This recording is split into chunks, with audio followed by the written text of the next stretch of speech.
We can do it. Yes, we can. We can change things throughout the land. But we all must lend a hand. We can do it. Oh, yes, we can. Oh, your neighbor over there, a bit bewildered, but he cares.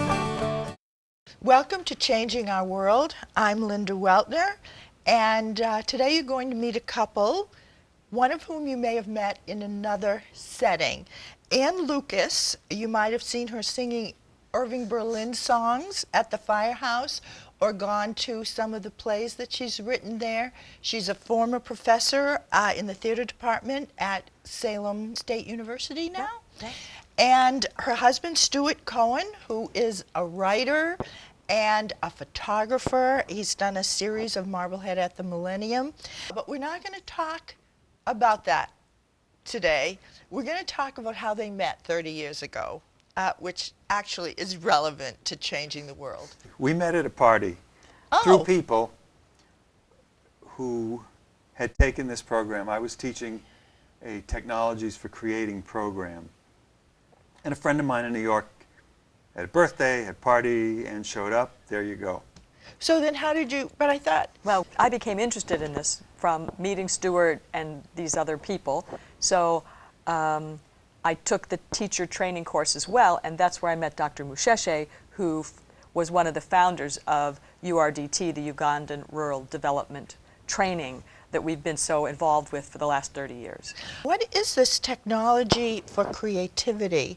Well, Technologies for Creating, the idea, it's not mine, it belongs to, it was created by Robert Fritz. It's an old idea brought up to our time, which is if you want to create the life that you want, it starts by visioning, saying what your vision is, and then doing the work that leads up to that vision.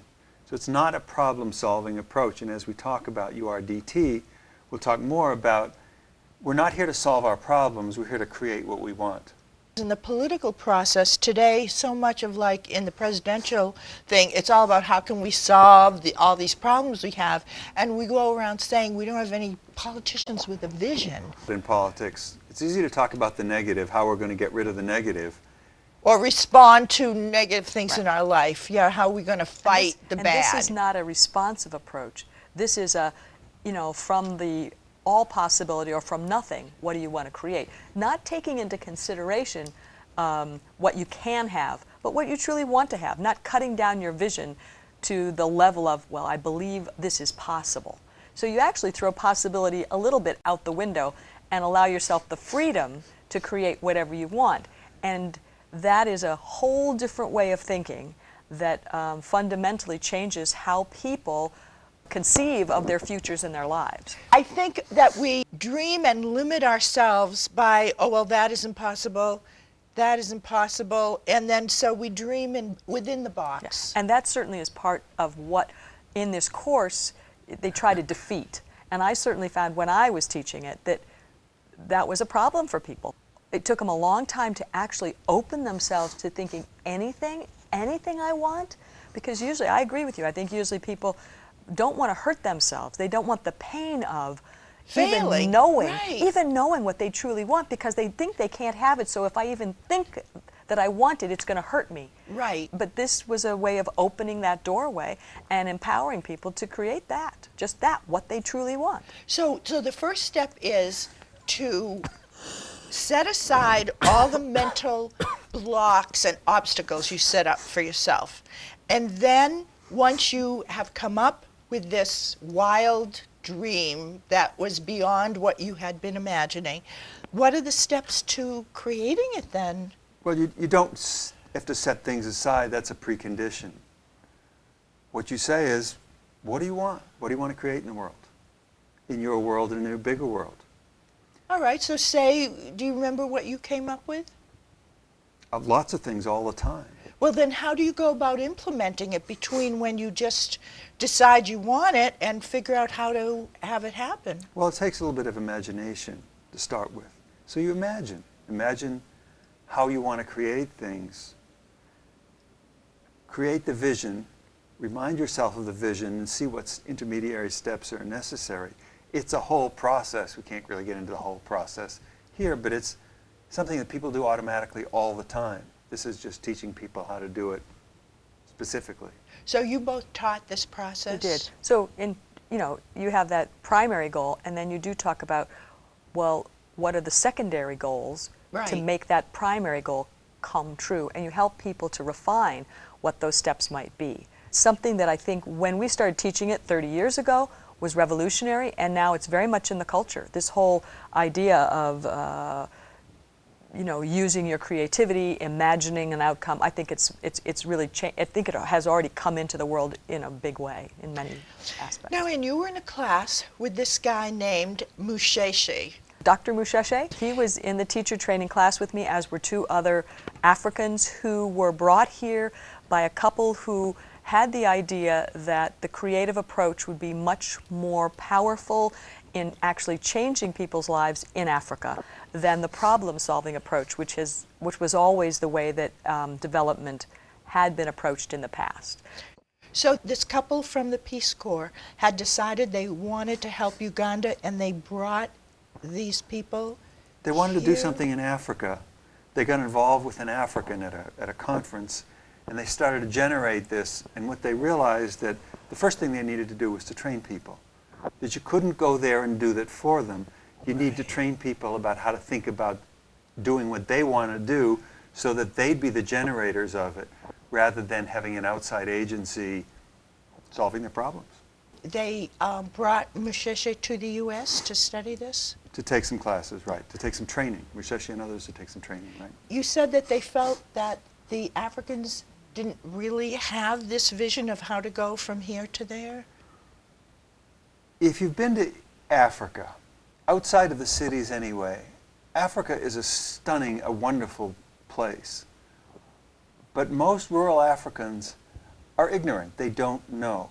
They're perfectly nice people, smart people, but they don't have the background of knowledge of how to do even some of the most basic things. They don't understand nutrition. They don't understand water safety. Sanitation. Sanitation. So that they're things they simply don't know. Haven't been taught, right? And it's possible. And when you tell people, one of the things that, when I first went there in 1987, they asked the people, what do you want to create? And what became interesting was the difference between the men and the women. The men said, we want land. The women said, we want our children to survive.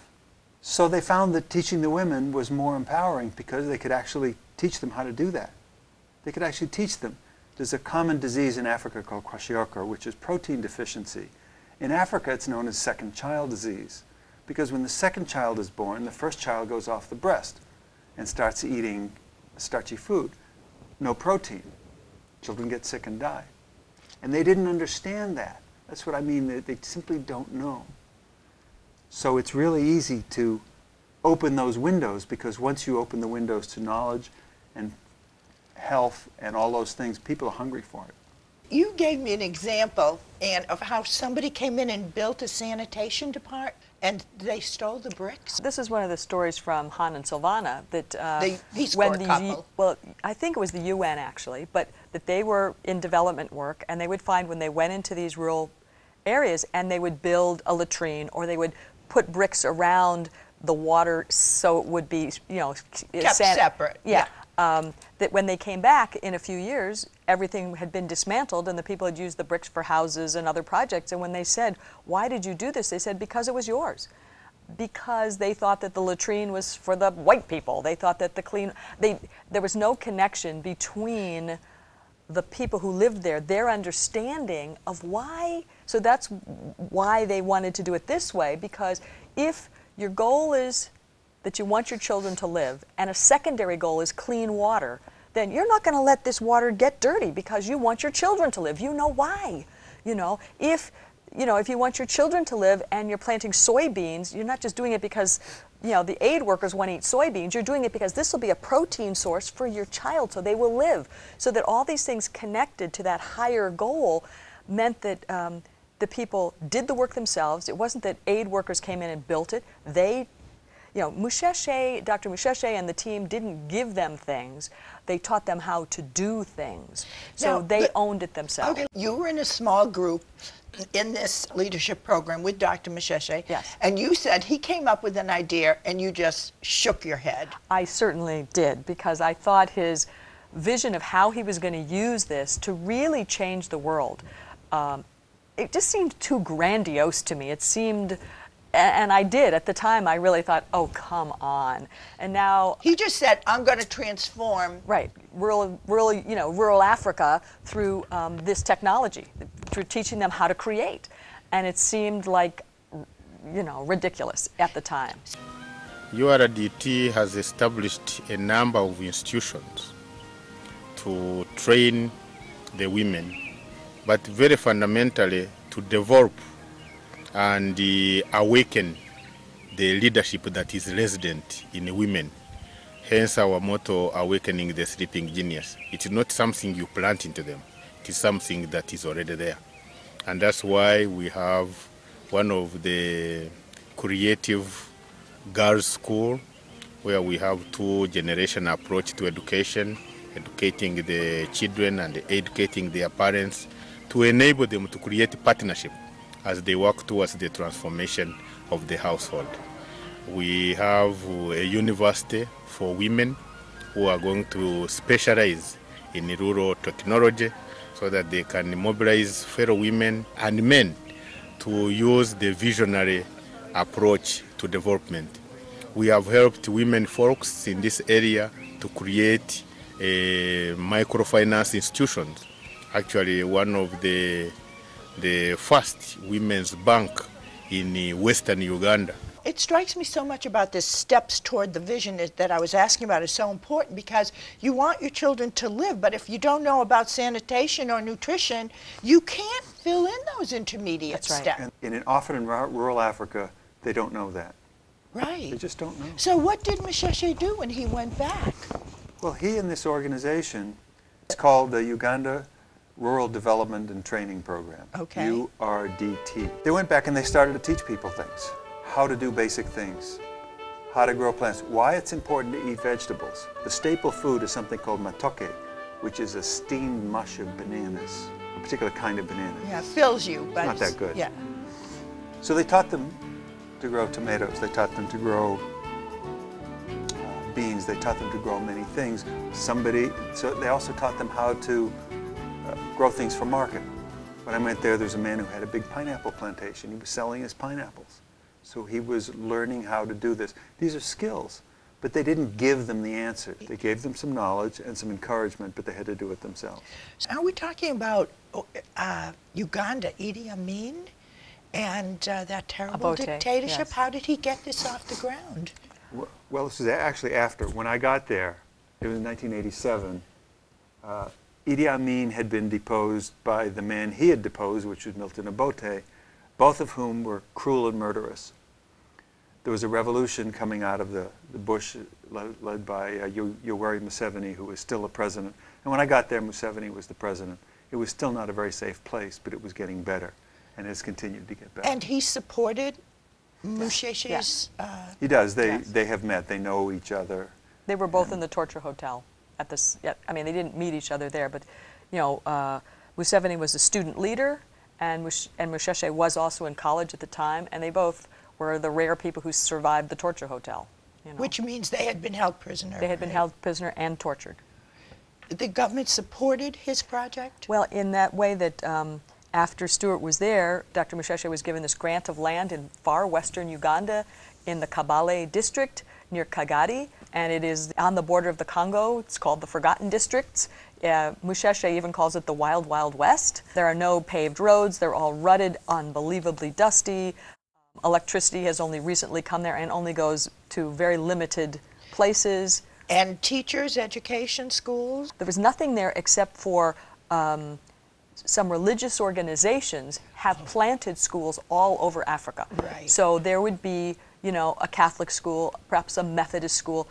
Most of the education has always been reserved for boys because in Africa, men are important, women are not. But this was elementary, right? Or did it go to high school? When you ask about were there any schools, They were very limited, and I believe they were religious in Right. orientation. Right, that's all over the world. Yeah, his schools are non-denominational and don't teach a dogmatic approach to some religious concept. They go up to O level, so they have to be able to do all the basic academics that are necessary in They're the girls' literate, school. in other words, they're teaching Yeah, reading. they teach. Yeah, and they have to pass an O level and tests to graduate, and they do. So they're being taught computer science, for example, is part of the girls' school curriculum. But, you know, and regular math and history and all the things that you would normally teach. So he essentially founded an educational system. He founded a rural development vehicle which started to include schools, because schools is how you teach people. Well, if the main problem is that the people are uneducated and don't know these things, the first thing you can supply is education. Yes, but it may not necessarily be through a school. In fact, it has evolved into some schools. When they taught adults, they didn't set up schools for adults, they just taught them. Now that they're teaching children as well, they do have schools set up. Didn't they have a technology college, though? Wasn't it? What They had a was technical first? training institute And that was that would first. teach people vocational skills. That was there. It's now become a fairly small part of the campus altogether. And then, Anne, he founded schools for girls. What he did was he went to the poorest villages and villagers, people who were, you know, way below even that standard of poverty, who couldn't Right. feed their families. What I'd said to is the tradition in Uganda is you keep your sons because they can work the farm, you keep one daughter to take care of you, and other daughters are the throwaway daughters. So he would go to these very poor families and he'd say, I will take your throwaway daughter, I will educate her for free, you have to sign a contract with me that she will become your teacher. And when he first started out, some families would do that and some wouldn't, because, you know, the man is the ruler. He had to agree, the father had to agree that he was going to let his daughter teach him. Which Now- in some men would feel was humbling. and or, would never do that. Right. Would never take instruction Lessons. from a woman. Right. Any woman, Right. let alone a And child. what would have happened to these throwaway girls if he hadn't? Many of them do become if they can be sold in marriage, they are. Otherwise, they become horse and Kampala. Many of them, you know, obviously having horrible lives. Right. Because they were not necessary. You know, they weren't important. So the families agreed that if the girls learned something, that they would listen to them and take. And more than that, two-generation approach to education is something that's very fundamental to the girls' school. That all the girls now have what they call back-home projects. So they learn things in school, and then they create a vision of what they want to achieve. They go back home, and their whole family participates in creating that vision. You gave me this book. It's called It Takes a Child to Raise a Village, and it's written and illustrated by the students of the girls' school. And when you say envision something, you think, well, I want just to say it. But they have in here the most incredible drawings of their current reality and then what they would like to see happen to their family in their villages. And it starts with their family. The two-generation approach, if a girl goes to school and what she learns doesn't get to the rest of her family, it's not effective. So the family needs to be involved. They need to be involved in the vision. And that way the girl can bring home what she learns and they actually do things. So now they start to learn how to grow crops better. Maybe they can acquire a cow. They can sell things. They live in a nicer home. And the impact of that doesn't just affect them, it affects their neighbors as well. Because the neighbor down the street sees, why all of a sudden are they doing better? What's going on? The neighbor comes in and says, tell me about that. And in this way, it gets to spread. And she's made a commitment to spread this knowledge. Now that school's been around for 12 years. So URDT is established in the Western Districts as a force for change. So when a girl goes to the school, there'll be a club that will form sort of now around the girl. So one of the teachers said to me, you might have one girl but 40 members of the club. You might have two girls but 60 members of a club. And the teachers will go out to these clubs if they're having trouble getting their road project off the ground, if they have technical questions. I mean, URDT supports the girls getting the job done in their communities, and the communities now are eager and anxious to have a girl in the girls' school because they get the support that they need for transformation. They've seen how it's changed other villages and other communities.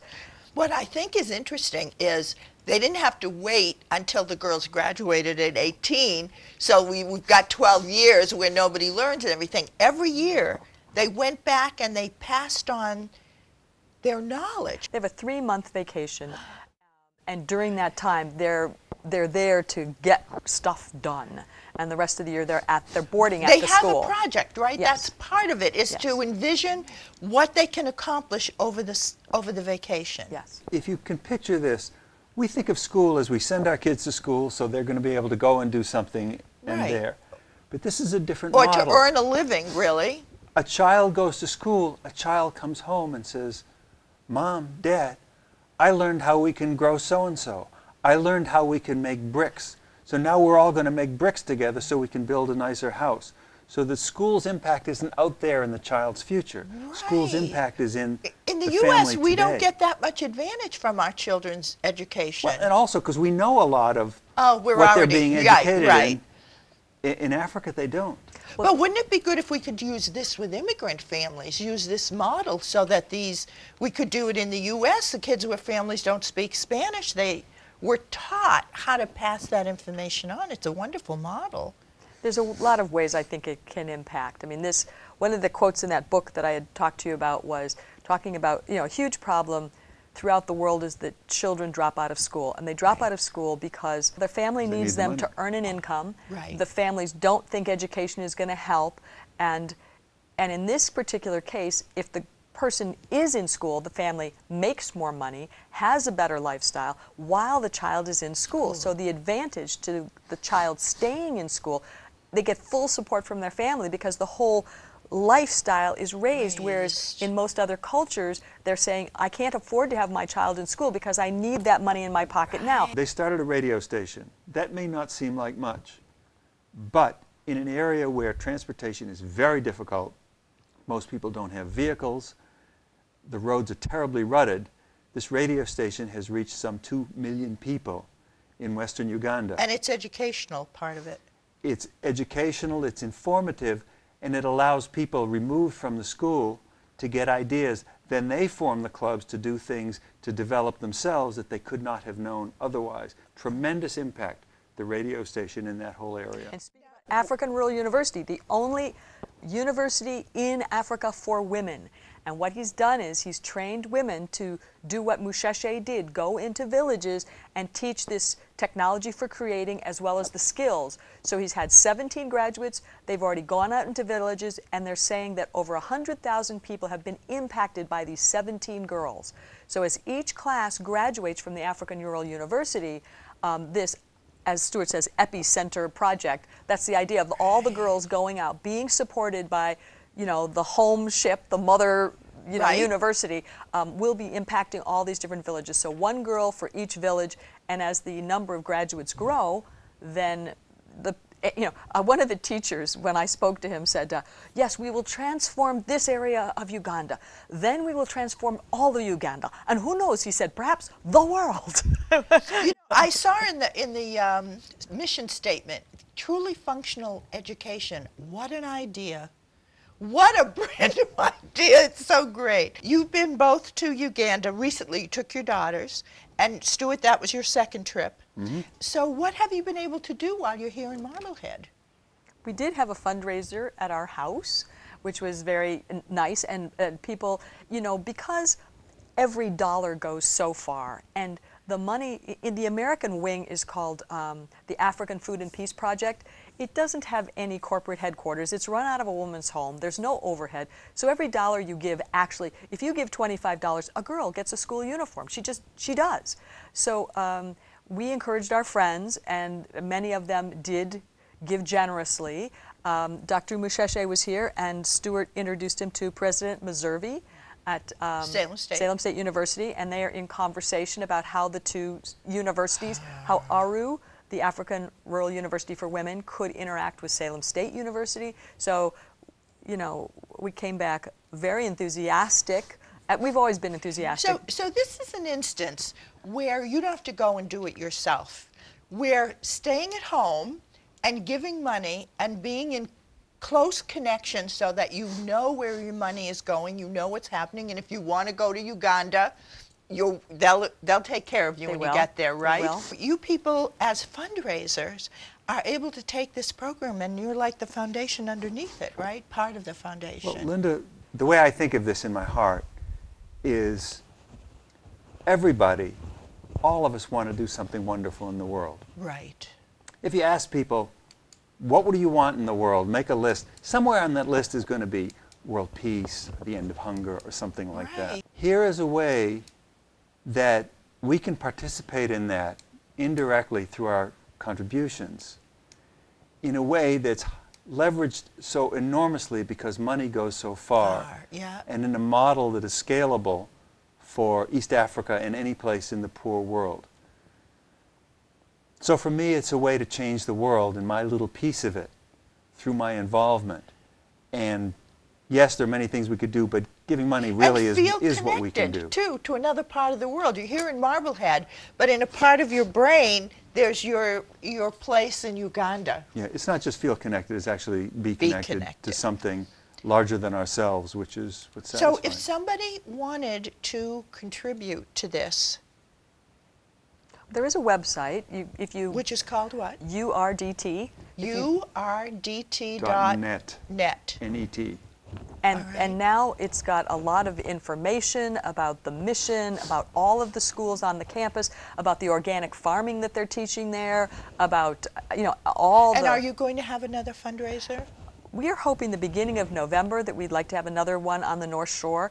And the other exciting project that, we might come back and talk to you about sometime is that we did speak to the Rotary Club, and the Rotary Club is going to sponsor a grant. They'll need to do some fundraising first, and then they'll be able to go to Rotary International, and we're hoping that Rotary might be able to devote a sizable grant to something that's very needed, like a generator, a water collecting system, because it's a very, very dry part of the world. Yeah, you said that the kids were carrying these buckets of water to make the cement. And they also love to have latrines. I mean, there's all kinds of really basic things. When you go to Africa, everything has a wall, everything has a guard, everything has machine gun people standing at the gate. There are no walls or gates at because these it campuses belongs to because the people. it belongs to the whole community, and no one would rob from themselves. So there are computers there, not a lot, but there are computers, there are valuable things, but no one from Kagadi, which is a very poor place, would go into this institution and steal from their own children and from the community that is, that's raising the lifestyle for the whole area. I think this program is fantastic. Usually you go in and you help one town, and that's the end of it, but this is spreading like an earthquake, right? Moving the earth underneath Africa. Dan and Stuart are going to put a notice in the Reporter, and if you're more interested in this, I think it'd be a wonderful way to be able to really make a big difference. Thanks for joining us. 'Cause an idea, this time has come, cannot be stopped by anyone. Plant your seeds in fertile ground. There ain't nothing gonna keep it down. Oh, we can do it. Yes, we can. We can change things throughout the land.